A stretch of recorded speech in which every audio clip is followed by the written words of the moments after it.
Hello students, आज हम next topic study कर रहे हैं और टॉपिक का नाम है डाइफ्रैक्शन। तो स्टूडेंट्स, जो हमारे पास डाइफ्रैक्शन और पोलराइजेशन वाले टॉपिक जो आने वाले हैं, तो इसको भी हम किसके हेल्प से एक्सप्लेन करने वाले हैं? Wave theory of light. Wave theory of light की हेल्प से हम डाइफ्रैक्शन भी स्टडी करेंगे और साथ में पोलराइजेशन भी हम स्टडी करेंगे कि डाइफ्रैक्शंस क्या होता है, पोलराइजेशन क्या होता है। तो स्टूडेंट्स, लास्ट टॉपिक में हमने इंटरफेरेंस ऑफ लाइट के बारे में डिटेल में स्टडी किया था। तो इंटरफेरेंस ऑफ लाइट क्या होता है, उसमें हमने पाथ डिफरेंस कैसे कैलकुलेट करते हैं, फेज डिफरेंस क्या होता है, और साथ में यंग्स डबल स्लिट एक्सपेरिमेंट भी हमने उसमें स्टडी किया था। तो अगर हमें स्टूडेंट्स इंटरफेरेंस वाला टॉपिक अगर हमें पूरा क्लियर है तो हम डाइफ्रैक्शन हमें इजीली हमें समझ में आ जाएगा। अगर हमें इंटरफेरेंस में अगर वो क्लियर नहीं हुआ है, उसके कॉन्सेप्ट अगर क्लियर नहीं हुए हैं, तो डाइफ्रैक्शंस भी आपको समझ में नहीं आएगा। तो सबसे पहले आपने इंटरफेरेंस को आपने अच्छे से स्टडी करना है और उसके बाद ही आपने डाइफ्रैक्शंस को स्टडी करना है। तो स्टूडेंट्स, हमने डाइफ्रैक्शंस को इस चैप्टर में स्टडी करना है और साथ में पोलराइजेशंस को स्टडी करना है। तो डाइफ्रैक्शन और पोलराइजेशन हम किसकी हेल्प से एक्सप्लेन करने वाले हैं? वेव थ्योरी ऑफ लाइट की हेल्प से हम स्टडी करने वाले हैं, जिस तरह हमने इंटरफेरेंस ऑफ लाइट को हमने स्टडी किया। तो स्टूडेंट्स, मैं आपको रिवाइज करना चाहती हूँ कि इंटरफेरेंस ऑफ लाइट में हमने क्या किया था, क्योंकि अगर इंटरफेरेंस ऑफ लाइट हमें पूरा क्लियर है तो हमें डाइफ्रैक्शंस भी हमें इजीली हमें समझ में आने वाला है। तो स्टूडेंट्स, इंटरफेरेंस ऑफ लाइट में सबसे पहले हमने वहाँ पर क्या किया था? सोर्स लिया था। तो सोर्स का काम हमें पता है कि सोर्स क्या करता है? Redistribution of light energy due to the superposition of light waves from two coherent sources. तो उसी को ही हम क्या बोलते थे? Interference of light.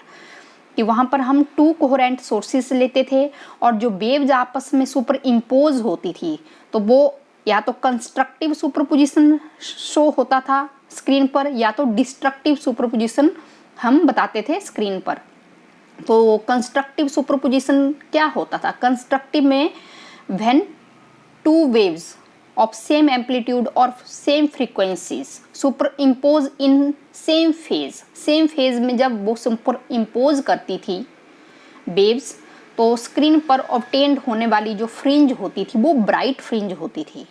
उस केस में हम क्या करते थे स्टूडेंट्स कि हम स्लिट्स लेते थे। जैसे यहाँ पर मैं आपको एग्जांपल के लिए बता रही हूँ कि यहाँ पर ये हमने सोर्स लिया है, तो सोर्स क्या करेगा? लाइट को डिस्ट्रीब्यूट करेगा इन ऑल द डायरेक्शन, क्योंकि दिस इज योर सोर्स। तो यहाँ से लाइट क्या होगा? डिस्ट्रीब्यूट होगा। ये स्फेरिकल वेव्स की फॉर्म में लाइट क्या हो रही है? एमिट हो रही है। कहाँ से? सोर्स से। तो इसके आगे हमने क्या लिया था स्टूडेंट्स? यहाँ पर हम टू कोहेरेंट सोर्सेज यहाँ पर हम ले रहे थे। आगे टू कोहेरेंट सोर्सेज S1 और S2, यहाँ पर ये स्लिट्स हमने ले ली हैं। तो यहाँ से जब लाइट पास होगी आगे, और ये स्क्रीन है, तो स्क्रीन और स्लिट्स के बीच का जो डिस्टेंस था वो D हमने लिया हुआ था। तो ये सोर्स और स्क्रीन का जो बीच का जो डिस्टेंस था वो हमने क्या लिया है? D लिया है।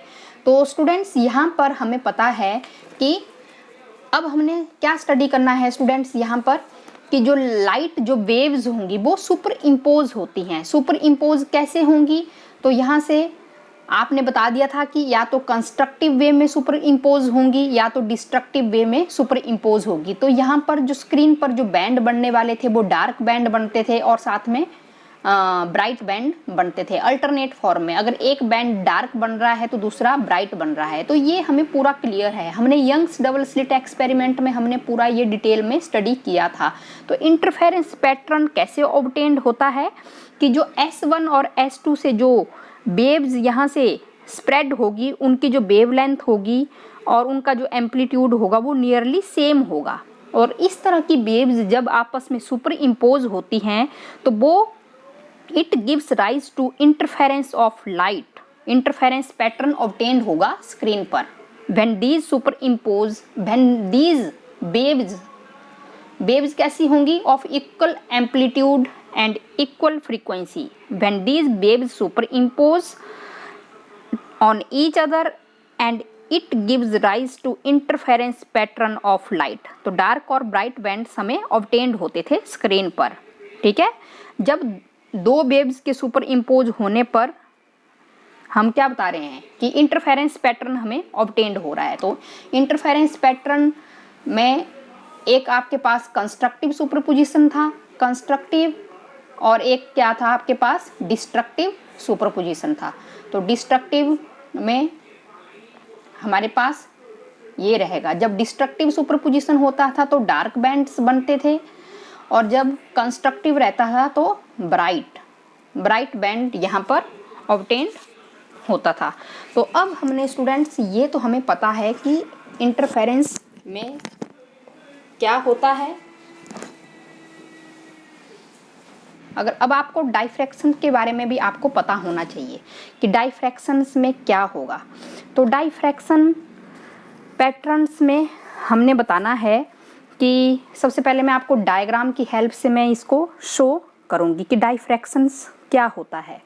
तो स्टूडेंट्स यहाँ पर क्या रहेगा, हमारे पास एक सोर्स रहेगा और यहाँ पर हम ले रहे हैं ऑब्स्टेकल, हम यहाँ पर ले रहे हैं ऑब्स्टेकल मीन अवरोध। यहाँ से लाइट एमिट होगी क्योंकि सोर्स है, सोर्स क्या करेगा, लाइट को एमिट करेगा। जब यहाँ से जस्ट स्ट्रेट लाइन में जैसे यहाँ से लाइट पास होगी तो यहाँ तो ऑब्स्टेकल है, तो यहाँ से स्क्रीन के ऊपर लाइट फॉल नहीं हो रही है, सामने क्या है, स्क्रीन है, तो यहाँ पर कोई लाइट नहीं जा पा रही है। तो यहाँ पर इस रीजन पर क्या होगा, यहाँ पर आपने बताना है, आप देख रहे हैं स्टूडेंट्स कि हमने एक स्मॉल ऑब्स्टेकल ले लिया है, small block of opaque material, और यहाँ पर मैं ए और बी नाम दे रही हूँ इस ऑब्स्टेकल को। तो इसको हमने प्लेस किया है कहाँ पर, एक मोनोक्रोमेटिक सोर्स यहाँ पर लिया है मैंने S, monochromatic source of light S, ठीक है। तो यहाँ पर क्या हो रहा है कि इस ऑब्स्टेकल की एक तरह से, इस ऑब्स्टेकल की वजह से क्या होगा स्टूडेंट्स, एक शैडो अपीयर हो जाएगा स्क्रीन के ऊपर। जो स्क्रीन है वो हमने कहाँ पर प्लेस किया है, ऑब्स्टेकल के सामने एक स्क्रीन है, तो इस स्क्रीन के ऊपर यहाँ पर हमें शैडो शो हो रही है। तो ये जो शैडो यहाँ पर स्क्रीन पर शो हो रही है, इसी को हम क्या नाम देंगे, ज्योमेट्रिकल शैडो।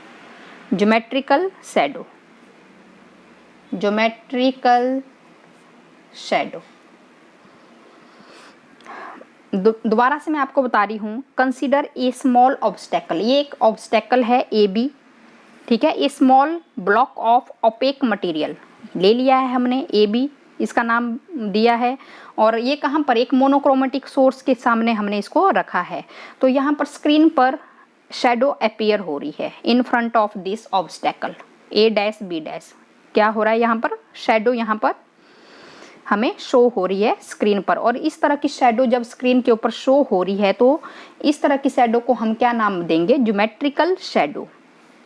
तो इसको आप क्या बताओगे, ज्योमेट्रिकल शैडो, क्योंकि ये लाइट को क्या नहीं होने दे रही है, आगे पास नहीं होने दे रहा है, क्योंकि ये ऑब्स्टेकल है, क्योंकि लाइट तो बिल्कुल स्ट्रेट लाइन पाथ कवर कर रही है, लेकिन यहाँ पर ये क्या हो जाएगा, यहाँ से लाइट रिफ्लेक्ट हो जाएगी बैक, क्योंकि यहाँ पर हमने ऑब्स्टेकल यहाँ पर यूज़ किया है।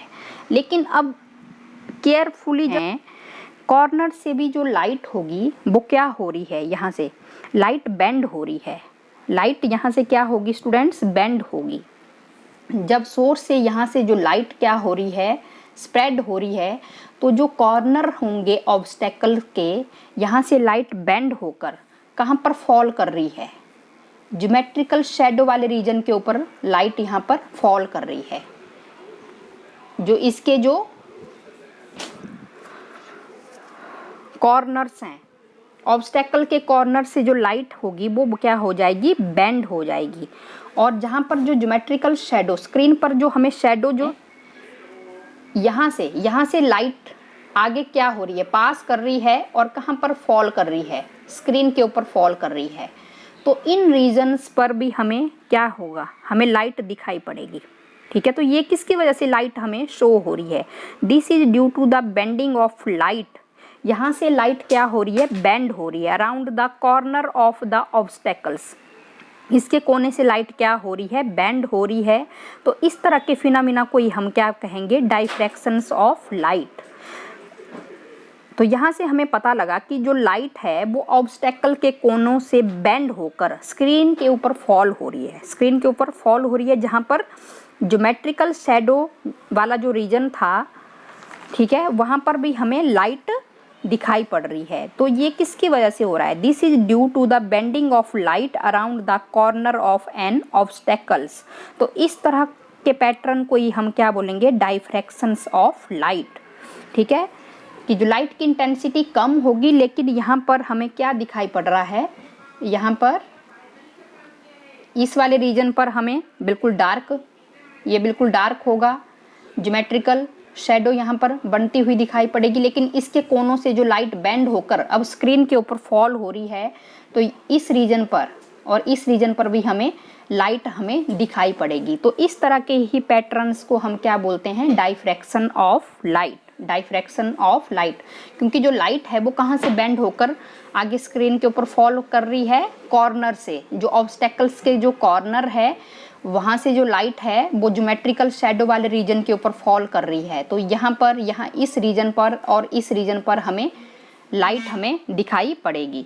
तो इसी को ही हम क्या बोलेंगे, डाइफ्रैक्शन ऑफ लाइट। तो इसको हम क्या कहेंगे, डाइफ्रैक्शन ऑफ लाइट। और नेक्स्ट स्टूडेंट्स, नेक्स्ट डायग्राम में हम क्या ले रहे हैं, ओपनिंग ले रहे हैं, अपर्चर ले रहे हैं। यहाँ पर हमने ये सोर्स ले लिया है, ठीक है, कैसा सोर्स है ये, मोनोक्रोमेटिक सोर्स हमने यहाँ पर लिया है। और इसके आगे हम ओपनिंग ले लेंगे, ओपनिंग या अपर्चर।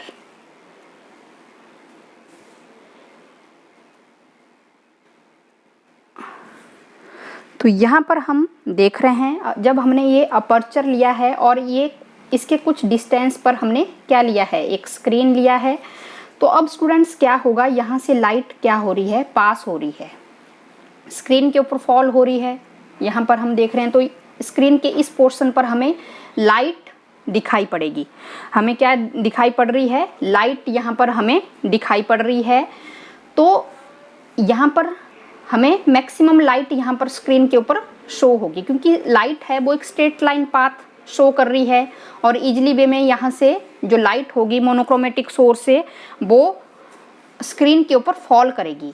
अब स्टूडेंट्स क्या होगा, अगर मैं इस रीजन की मैं बात करूँ, इस रीजन की मैं बात करूँ, तो यहाँ से जो लाइट होगी वो आगे नहीं पास हो रही है, क्योंकि यहाँ पर मैंने अपर्चर यहाँ पर यूज़ किया है। तो यहाँ से लाइट इस डायरेक्शन में ऐसे करके रिफ्लेक्ट हो जाएगी, ऐसे करके यहाँ। तो स्क्रीन पर आगे यहाँ पर क्या रहेगा, ज्योमेट्रिकल शैडो यहाँ पर शो होगी। यहाँ पर तो लाइट रहेगा, इस वाले पोर्शन पर तो लाइट फॉल हो रही है, तो ये लाइट हमें दिख रही है यहाँ पर। लेकिन अगर मैं इस रीजन की मैं बात करूँ, तो अब क्या होगा स्टूडेंट्स, जो अपर्चर्स के जो कॉर्नर्स हैं, यहाँ से भी लाइट बेंड होकर कहाँ पर फॉल करेगी, स्क्रीन के ऊपर फॉल करेगी। इसके जो कॉर्नर्स हैं, अपर्चर्स के जो कॉर्नर्स हैं, यहाँ से भी लाइट बेंड होकर स्क्रीन के ऊपर फॉल करेगी।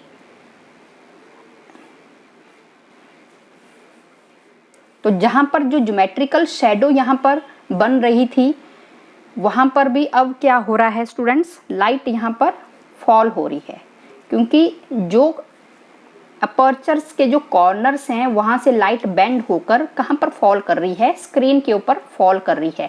क्योंकि यहाँ से आगे तो बिल्कुल लाइट नहीं जा रही थी, तो यहाँ पर ये एक तरह से कैसा रीजन था, ज्योमेट्रिकल शैडो वाला रीजन था, ठीक है, बिल्कुल डार्क था। और यहाँ पर अगर मैं इस तरफ की भी मैं बात करूँ, तो यहाँ पर भी बिल्कुल कैसा था, ये डार्क था। ज्योमेट्रिकल शैडो वाले रीजन के ऊपर भी यहाँ पर लाइट फॉल कर रही है। तो इसका मतलब ये हुआ कि लाइट क्या हो रही है, बेंड हो रही है, द बेंडिंग ऑफ लाइट, ठीक है, the bending of light around the corner of aperture is known as diffraction of light. तो यहाँ से जो लाइट है बेंड होकर, क्योंकि अपर्चर के सामने जो लाइट होगी, क्योंकि लाइट कैसा पाथ ट्रेवल कर रही है, एक स्ट्रेट लाइन पाथ ट्रेवल कर रही है, इसके आगे लाइट नहीं जा रही है बिल्कुल स्ट्रेट, तो यहाँ से ये बिल्कुल ऐसे स्टॉप होकर ऐसे मुड़ जाएगी, ठीक है। लेकिन जब इसके कॉर्नर से लाइट बेंड होकर आगे ज्योमेट्रिकल शैडो वाले रीजन पर भी लाइट क्या हो रही है, फॉल हो रही है। तो इसका मतलब ये हुआ कि जो लाइट है कहाँ से बेंड हो रही है, इसके कॉर्नर से लाइट बेंड होकर ज्योमेट्रिकल शैडो वाले रीजन के ऊपर भी फॉल कर रही है। तो इसी को, ये पैटर्न को हम क्या कहेंगे, diffraction of light. Diffraction of light. तो डाइफ्रैक्शन ऑफ लाइट के लिए सबसे पहली कंडीशन ये है कि क्या कंडीशन होनी चाहिए, the diffraction of light is more pronounced when the dimensions of the aperture is comparable with the wavelength of light। जब ऑब्स्टेकल और अपर्चर का जो डायमेंशंस होने चाहिए वो कैसे होने चाहिए, किसके कंपैरिजन, किसके सेम होने चाहिए, wavelength of light. Wavelength of light के इक्वल होने चाहिए, कंपैरेबल होने चाहिए। तो उस केस में क्या होगा, हमें एकदम से हमें डाइफ्रैक्शन पैटर्न दिखने को मिलेगा जब अपर्चर और ऑब्स्टेकल के जो डायमेंशंस होंगे कंपैरेबल होंगे किसके, वेवलेंथ ऑफ लाइट। तो लाइट की जो वेवलेंथ होती है उसकी वैल्यू 4000 एंगस्ट्रॉम टू लेकर 7000 एंगस्ट्रॉम तक वेरी करती है। तो जैसे फॉर एग्जांपल के लिए अगर मैं रेड लाइट की बात करूं तो रेड लाइट की जो वैल्यू होती है वेवलेंथ 7000 एंगस्ट्रॉम आप लेते हैं। वैसे ही आप वायलेट लाइट की लेंगे 4100 एंगस्ट्रॉम से लेकर के। ऑब्स्टेकल और अपर्चर का comparable to wavelength of light, comparable to wavelength of light, तब हमें क्या शो होगा, डाइफ्रैक्शन पैटर्न बिल्कुल क्लियर हमें दिखेगा, डाइफ्रैक्शन पैटर्न, फ्रेजनल डाइफ्रैक्शन। तो इस तरह का डाइफ्रैक्शन कब हमें ऑब्टेन्ड होगा, जब हमारे पास सोर्स और स्क्रीन दोनों के बीच का जो डिस्टेंस रहेगा वो फाइनाइट रहेगा। The source or the screen or both are at the finite distance from the obstacle or aperture causing the diffraction। तो इस तरह के डाइफ्रैक्शंस को ही हम फ्रेजनल डाइफ्रैक्शन पैटर्न हम कहेंगे। कि फॉर एग्जांपल के लिए diffraction at straight edge, small opaque disc आप ले सकते हैं, narrow wire are example of Fresnel diffractions. तो हम बता सकते हैं कि हमारे पास जब भी सोर्स और स्क्रीन के बीच का जो डिस्टेंस होगा वो कैसा रहेगा, फाइनाइट डिस्टेंस रहेगा। तो इस तरह के डाइफ्रैक्शंस को हम क्या बोलेंगे, फ्रेजनल डाइफ्रैक्शन। तो यहाँ पर मैं डायग्राम यहाँ पर मैं बना रही हूँ। ये हमारे पास यहाँ पर मैं अपर्चर यहाँ पर ले रही हूँ और ये स्क्रीन है, ये हमारे पास स्क्रीन रहेगा और ये सोर्स रहेगा यहाँ पर। तो यहाँ से जो लाइट फॉल हो रही है स्क्रीन पर और इसके कॉर्नर से जो लाइट यहाँ पर फॉल हो रही है स्क्रीन के ऊपर, तो इस तरह का जो पैटर्न हमें, इस तरह का डाइफ्रैक्शन जो हमें शो होगा, तो इस तरह के डाइफ्रैक्शन को हम फ्रेजनल डाइफ्रैक्शन कहेंगे। क्योंकि लाइट यहाँ पर बेंड हो रही है कॉर्नर से, कहाँ से, अपर्चर के कोने से। तो जहाँ पर ज्योमेट्रिकल शैडो हमें शो हो रहा था तो उस रीजन पर भी हमें लाइट हमें दिख रही है, ठीक है, कम लाइट दिख रही है लेकिन दिख रही है। तो इस तरह के ही पैटर्न को हम क्या कहते हैं, डाइफ्रैक्शन कहते हैं। लेकिन फ्रॉनहोफर डाइफ्रैक्शन में क्या होगा स्टूडेंट्स, कि जो सोर्स और स्क्रीन होंगे दोनों के बीच का जो डिस्टेंस रहेगा वो इनफिनाइट रहेगा, इनफिनाइट डिस्टेंस पर रहेंगे सोर्स और स्क्रीन। तो जो सोर्स और स्क्रीन होगा वो कहाँ पर रहेगा, सोर्स कहाँ पर रहेगा, इनफिनाइट डिस्टेंस पर। तो यहाँ पर भी मैं अपर्चर ले रही हूँ यहाँ पर, तो जो सोर्स होगा हमारा वो कहाँ पर रहेगा, सोर्स एट इन्फिनाइट। इन्फिनाइट पर जब भी रहेगा तो यहाँ से जो भी लाइट, ये स्क्रीन रहेगा, यहाँ पर ये स्क्रीन रहेगा, तो जैसे ही सोर्स से जो लाइट यहाँ पर फॉल हो रही है तो यहाँ पर हमें क्या करना पड़ेगा स्टूडेंट्स, जो स्ट्रेट लाइन, यहाँ पर हमें एक कन्वेक्स लेंस हमें यूज़ करना पड़ेगा। कन्वेक्स लेंस हमें यहाँ पर यूज़ करना पड़ेगा, क्योंकि जो लाइट होगी वो कहाँ से आ रही है, इन्फिनिटी से आ रही है। सोर्स हमारा कहाँ पर है, इन्फिनाइट डिस्टेंस पर है, क्योंकि आफ्टर डाइफ्रैक्शन, क्योंकि जो लाइट होगी वो हमें फोकस करनी है कहाँ पर, स्क्रीन पर। तो फोकस करने के लिए हमें यहाँ पर क्या यूज़ करना पड़ेगा, कन्वेक्स लेंस हमें यूज़ करना पड़ेगा, कन्वेक्स लेंस यूज़ करना पड़ेगा। तो वैसे ही यहाँ से, तो ये हमारे पास स्क्रीन रहेगा। तो इस तरह के फिनोमिना को ही हम क्या कहते हैं, फ्राउनहोफर डाइफ्रैक्शन पैटर्न। तो एग्जाम्पल इसके क्या हो सकते हैं, diffraction at single slit, double slit and diffraction, grating are the example of Fraunhofer diffraction.